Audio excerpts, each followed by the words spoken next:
আল্লাহ পাকের পয়গম্বর, আপনি সাক্ষী থাকেন, আমি পৃথিবীর জমিনে যতদিন বেঁচে থাকবো কোনদিন বিসমিল্লাহ বাদ দিব না। বলি সুবহানাল্লাহ। সম্মানিত হাজিরিন, এই মাহফিলটা কিসের উদ্যোগে মাহফিল? মসজিদের উদ্যোগে না মাদ্রাসার উদ্যোগে? মসজিদের উদ্যোগে মাহফিল। এই মসজিদ পৃথিবীর জমিনে যত বড় বড় ভবন আছে, যত বড় বড় অট্টালিকা আছে, ইসরাফিল আলাইহিস সালাতু ওয়াস সালাম যখন নবী সিংহায় ফুৎকার দিবেন, সিংহায় ফুৎকার দেওয়ার সঙ্গে সঙ্গে 10 তলা 20 তলা 100 তলা যত তালাই বানান না কেন, যত মজবুত করে আপনি অট্টালিকা বানান না কেন, সব কিছু ধ্বংস হয়ে যাবে। কি বলেন ঠিক কিনা? ইসরাফিল আলাইহিস সালাতু ওয়াস সালাম যখন নবী দ্বিতীয় ফুৎকার দিবেন, সবাই কবর থেকে উঠবে, সব কিছু উলটপালট হয়ে যাবে, হাসরের ময়দান কায়েম হয়ে যাবে। এবার পৃথিবীর জমিনে সব কিছু ধ্বংস হয়ে গেছে, শেষ হয়ে গেছে, কিন্তু আল্লাহ পাকের এই ঘর তার জায়গায় আপন আপন জায়গায় দাঁড়িয়ে থাকবে। বলি আল্লাহু আকবার, নারায়ে তাকবীর। আল কোরআনের আলো, আল হাদিসের আলো, সংসদে জালো, কোরআন সুন্নাহর আলো। নারায়ে তাকবীর। সম্মানিত হাজিরিন, পৃথিবীর জমিনে যত ঘর আছে, বাড়ি আছে, অট্টালিকা আছে, সব কিছু শেষ হয়ে যাবে, কিন্তু এই মসজিদ যে জায়গায় বর্তমানে দাঁড়িয়ে আছে, এই জায়গায় শত জায়গায় দাঁড়িয়ে থাকবে। ইসরাফিল আলাইহিস সালাতু ওয়াস সালামের দ্বিতীয় ফুৎকার শোনার সঙ্গে সঙ্গে সমস্ত পৃথিবীর মসজিদগুলি এক এক করে ট্রেনের ডাব্বার মতো লাইন ধরতে থাকবে। এক পর্যায়ে ট্রেনের মতো লাইন ধরতে ধরতে কাবা শরীফ হচ্ছে বগি, কাবা শরীফ হচ্ছে ইঞ্জিন, কাবা শরীফ ইঞ্জিনের সাথে গিয়ে ধাক্কা দিবে। বলি আল্লাহু আকবার। কাবা শরীফ হচ্ছে ইঞ্জিন।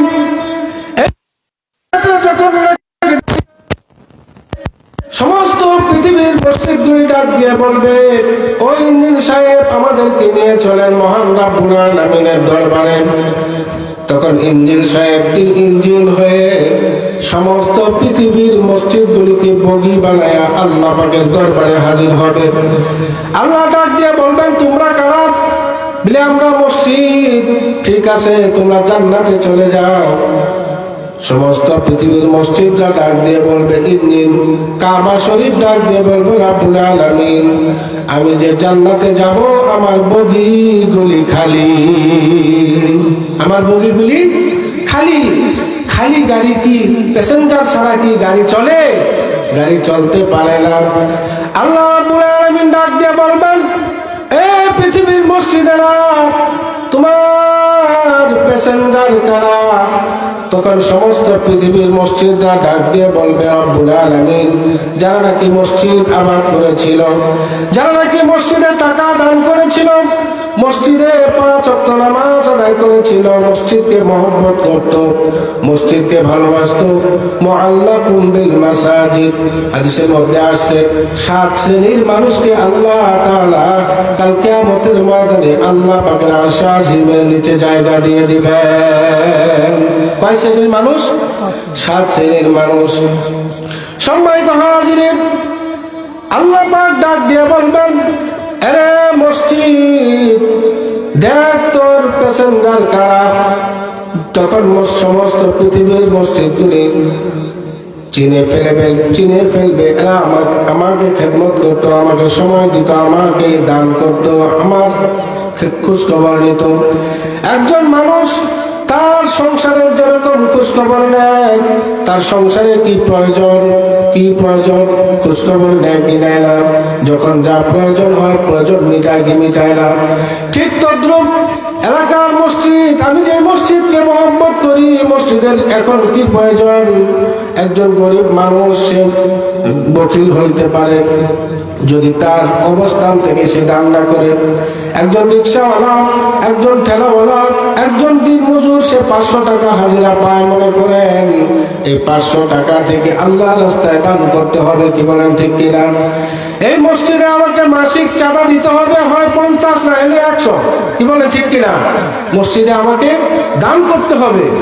আমি আমার জায়গা থেকে, আমি ঠেলাওয়ালা, আমি রিক্সাওয়ালা, আমি ভ্যানওয়ালা, আমি গাড়িওয়ালা, আমি জমিওয়ালা, আমি বাড়িওয়ালা, আমি চাকরিওয়ালা, আমি আমার জায়গা থেকে আমার মহল্লার মসজিদের খবর নিব।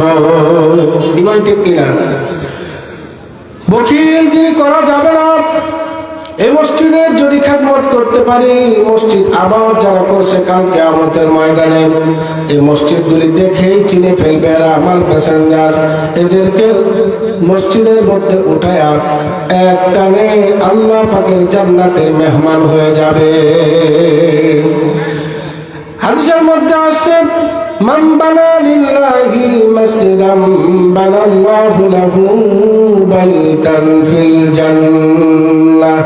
যারা নাকি আল্লাহ পাকের ঘরকে বানাবে, আল্লাহ পাকের ঘরকে সাজাবে, যারা মসজিদে দান করবে, টাকা দিয়ে সাহায্য সহযোগিতা করে, যে কোনো ভাবে মসজিদের সহযোগিতা করলো, কাল কিয়ামতের ময়দানে আল্লাহ তাআলা আপনার আমার জন্য জান্নাতে বরাদ্দ করে রেখে দিবেন। কি বলেন ঠিক কিনা? একটু জিকির করি, লা ইলাহা ইল্লাল্লাহ, লা ইলাহা ইল্লাল্লাহ। জোরে জোরে লা ইলাহা, লা ইলাহা ইল্লাল্লাহ, লা ইলাহা, লা ইলাহা ইল্লাল্লাহ। আর তো আওয়াজ বাড়াই, লা ইলাহা, লা ইলাহা ইল্লাল্লাহ, লা ইলাহা, লা ইলাহা ইল্লাল্লাহ। আল্লাহ আল্লাহ আল্লাহ আল্লাহ আল্লাহ আল্লাহ আল্লাহ আল্লাহ আল্লাহ আল্লাহ আল্লাহ আল্লাহ আল্লাহ, লা ইলাহা ইল্লাল্লাহ মুহাম্মাদুর রাসূলুল্লাহ। সবাই বলি সাল্লাল্লাহু আলাইহি ওয়াসাল্লাম। সম্মানিত হাজিরিন, আমি শুরুতেই বলতেছিলাম এই দুনিয়াটা হলো মুসাফিরখানা, এই দুনিয়াটা মেহমানখানা, এই দুনিয়াটা মুসাফিরখানা, এই দুনিয়াটা মেহমানখানা। একটা ঘটনা সংক্ষেপে বলবো। এই ঘটনার মধ্যে শিক্ষা আছে। এক ব্যক্তি রাত্রিবেলা স্বপ্নে দেখে বাড়ি থেকে বের হয়েছে, স্বপ্নে বাড়ি থেকে বের হয়েছে, তীর মাথায় দেখা এক ভাইয়ের সঙ্গে। ডাক দিছে, ভাই কোথায় যান, এদিকে আসেন। ভাই কোথায় যান, এদিকে আসেন। যখন নাকি এই ভাই কাছে আসলো, জিজ্ঞেস করলো, ভাই আপনি কে, কোথায় যান? বলে যাচ্ছি ওই সামনের এলাকায়। আপনাদের এই এলাকার নাম কি? এই এলাকায় যাই। বলো কেন যান? বলে যাই অমুকের জান কবজ করার জন্য, তার রূপ নেওয়ার জন্য। ও তাই নাকি? আপনি কি আজরাইল নাকি? বলে হ্যাঁ আমি আজরাইল। জি। এখন লোকটা ভয় পাইছে কি পায় নাই?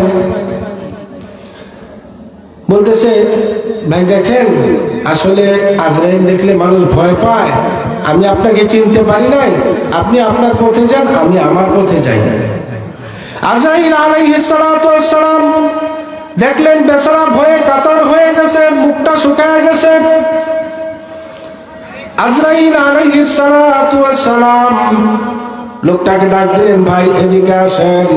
এবার লোকটার জিহ্বা শুকায় গেছে, ভয় পেয়ে গেছে, মনে হয় আমাকে এখনই যেতে হবে। আজরাইল আলাইহিস সালাতু ওয়াস সালাম ডাক দিয়ে বলেন, ভাই আপনি ভয় পান না, আপনি হয়তো ভাবতেছেন এখনই নিয়ে যাব। বলে না, এখন যদি আপনি আমাকে বলেন আমাকে নিয়ে যান, আপনি যদি বলেন আমাকে নিয়ে যান, আমি আপনাকে নিতে পারবো না।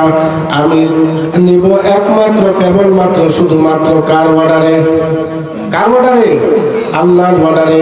আল্লাহ তাআলা যখন বলবেন তখনই আপনাকে নিতে পারবো, এক মুহূর্ত আগেও না, এক মুহূর্ত পরেও না। সম্মানিত হাজিরিন, আজরাইল আলাইহিস সালাতু ওয়াস সালাম বললেন, ভাই ভয় পাওয়ার কারণ নাই। এবার আজরাইলকে লোকটা বলতেছে, বেচারা বলতেছে, ভাই যেহেতু আপনার সঙ্গে আমার দেখা হয়ে গেল, একটা উপকার করবেন, ছোট্ট একটা উপকার। বলে আমি আজরাইল, আবার ফেরেশতা, আপনার কি উপকার করবো? বলে ভাই আপনি আমার ছোট্ট একটা উপকার করবেন, আমার যেদিন মরণের সময় হবে আমাকে 10 দিন 5 দিন আগে আমাকে একটু খবর দিবেন। কি দিবেন? একটু খবর দিবেন। ঠিক আছে। এই কথা বলে আজরাইল আলাইহিস সালাতু ওয়াস সালাম চলে গেলেন। হঠাৎ করে একদিন আজরাইল আলাইহিস সালাতু ওয়াস সালাম তার সামনে হাজির হলেন। বলে ভাই চলেন।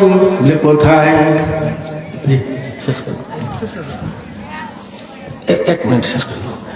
আজরাইল আলাইহিস সালাম বললেন যে ভাই চলেন। বলে কোথায়? বলে যেতে হবে, আল্লাহ পাকের ওয়ার্ডার, যেতে হবে।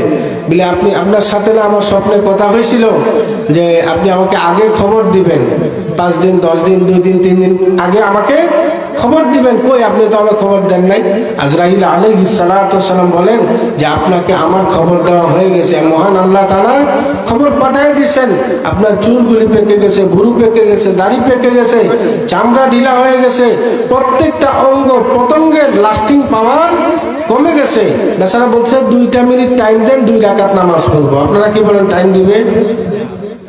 إذا جاء أجلهم لا يستأخرون ساعة ولا يستقدمون। এজন্য আমাদের সকলকেই মরতে হবে। আমরা মুসাফির খানায় আছি, অল্প সময়ের হায়াত দিয়ে আল্লাহ তাআলা পাঠাইছেন। আল্লাহ তাআলা আমাদেরকে মৌতের প্রস্তুতি নেওয়ার তৌফিক দান করুন। সকলে আল্লাহুম্মা আমিন। ওয়া আখিরু দাওয়ানা আলহামদুলিল্লাহি রাব্বিল আলামিন। আসসালামু